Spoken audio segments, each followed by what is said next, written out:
आपण आत्ता आहोत धाराशिव जिल्ह्यामध्ये। खरं तर या धाराशिव शहरामध्ये मोठ्या प्रमाणात धुक्याची चादर जी आहे ती पसरलेली आपल्याला पाहायला मिळते। आपण पाहतोय खरं तर आपली नजर जिथवर जाते तिथवर धुक्याचंच साम्राज्य जे आहे त्या धाराशिव नगरीवरती पडलेलं आपल्याला पाहायला मिळते।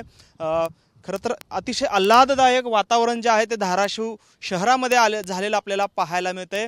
अगदी आपण धाराशिवमध्ये आहोत की महाबळेश्वर मध्ये आहोत अशा पद्धतीचा प्रश्न इथल्या प्रवाशांना पडावा इतकं सुंदर आणि आल्हाददायक वातावरण जे आहे त्या धाराशिव नगरीमध्ये पडलेलं आपल्याला पाहायला मिळते। आपण पाहतोय धाराशिव या शहरामध्ये संपूर्णतः धुक्याची चादर जी आहे त्या शहरावर पसरलेली आपल्याला पाहायला मिळते।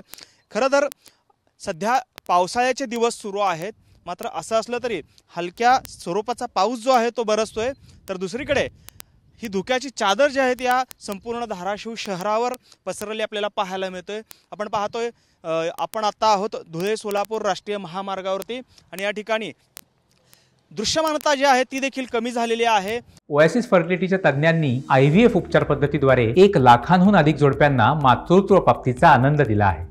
मोफत अपॉइंटमेंट बुक करण्यासाठी आजच संपर्क साधा। अगदी 20 फुटावरचं देखील व्यवस्थित दिसत नाही आहे इतकं धुकं जे आहे ते धुक्याची चादर या ठिकाणी या संपूर्ण परिसरामध्ये पसरलेली आपल्याला पाहायला मिळते।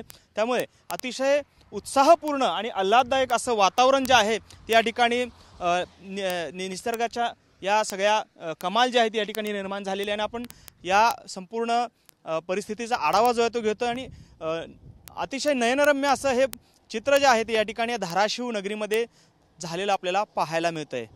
कॅमेरामन विनोद हुमनाबादकरसह सागर सुरोसे, TV9 मराठी, धाराशिव।